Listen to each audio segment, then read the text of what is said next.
Mm.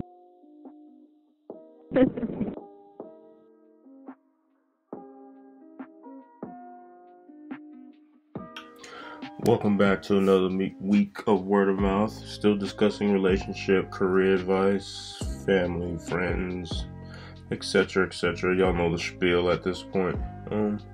So let's dive into it. This week we'll be discussing posts we see on the internet. Still, you can still subscribe to the channel, email us, link in the description about any advice you need or problems you may have out there.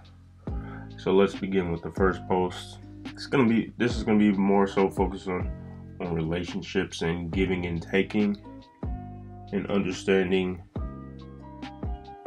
how important communication is in a relationship.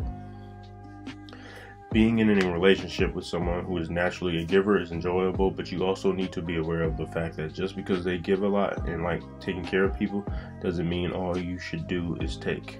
Givers like to be on the receiving end sometimes too.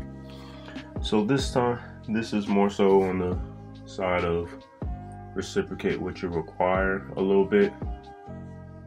You do have people who just love to give, and don't mind doing it. But you also have to understand with those people, usually they're people pleasers in a sense, sometimes, a lot of the times.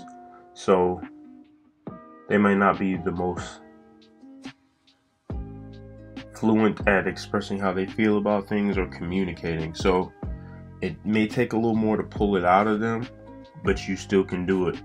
Or they communicate differently. That's another big thing too. Some people just communicate by saying, hey, I like this, or they send you things they do.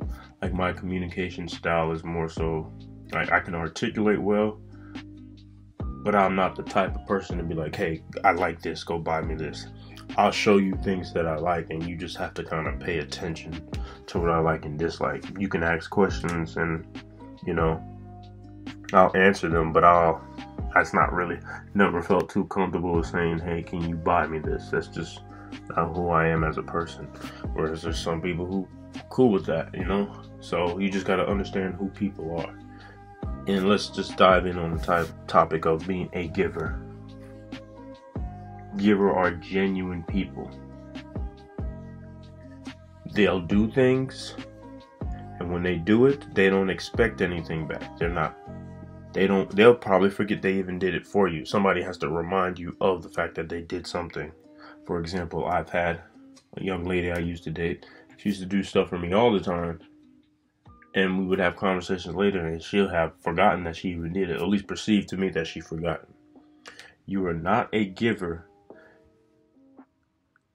if you do something for somebody and then you immediately expect that favor to be returned. You're essentially manipulative, because like I said, you just do it genuinely. You don't look for anything back. You don't expect anything back. It is what it is. It's kind of like what most people say when it comes to lending money. Don't expect it back, because you probably won't get it back. But if you don't have it to lend, don't lend.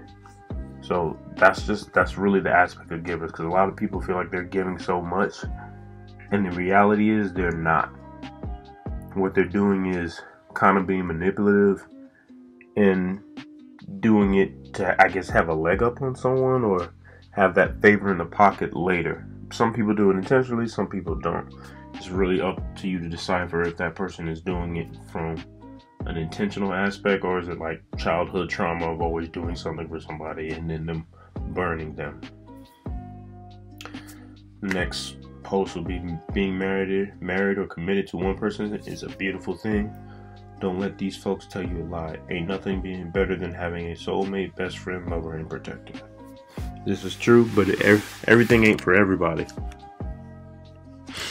Let's start with that. Everything ain't for everybody. Some people are good at being good wives or husbands, but they're not good at parenting. Some people are vice versa. Some people are better at relationships than they are in marriage. These are all different categories of life that you have to understand come with different commitment levels. Like, for example, If you're in a relationship, you necessarily don't have to be open about your finances with somebody. But in a marriage, you do.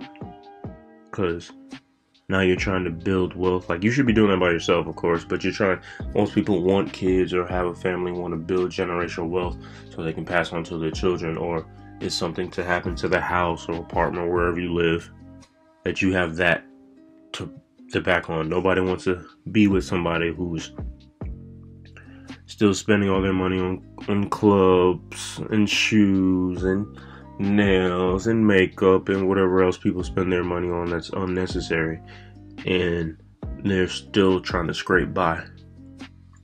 Also, people like the idea of relationship and marriages, but necessarily don't want to put in the work to be in a relationship or a marriage, which is a different aspect. And this is a post talking about it. It says, sometimes I want to comment, damn bitch, another boyfriend, but I don't. It's kind of funny. I laughed at it first time I read it. Now, this is directed towards women, but men do this too. We just kind of do it differently. Men like the idea of women, a certain woman, but not necessarily know who that woman is. Like, we like the idea of people or who they can be instead of seeing them for who they are. Women tend to like the idea of relationship or marriage, but don't necessarily understand what it means to be in that. Everything is not about you or what you want or your needs. It's about both of you. It's about compromise. It's about commitment. It's about loyalty, etc., etc., etc. So this is why communication is important, because I can look back and say that I've dated women that we probably would have just came to an understanding a lot quicker if we established what we wanted in a relationship, what we were looking for, and not just the shallow things. I'm talking about real, like, deep conversations, because some women have a more traditional aspect where, excuse me, they want a man to open all their doors or pay for all their meals or rub their feet, and some men want women who do all the cooking, give them sex when they want. They don't pay for things. They don't work. Just what certain people want. You gotta understand who you are as a person and what you want. You can't just, hop into everything thinking this person wants the same thing as you, or maybe they have different values than you, and don't necessarily have to be religious values. It just has to be, it could be something basic. Like, a woman I dated, she expected me to pay for everything. Now, I don't mind paying for certain things, but I'm not gonna pay for everything. It just kind of it was going to get out of hand if I didn't remove myself from the situation. For example, like, she wanted me to open all her doors. I didn't mind that. She wanted me to, like, carry the bags. I didn't mind that. But then she wanted me to pay for everything, even dates she invited me on. I thought that was kind of bizarre. That was like the first thing. The second thing was, was a situation where she was just running in the store in and out. She expected me to get out the car, walk around, open her door,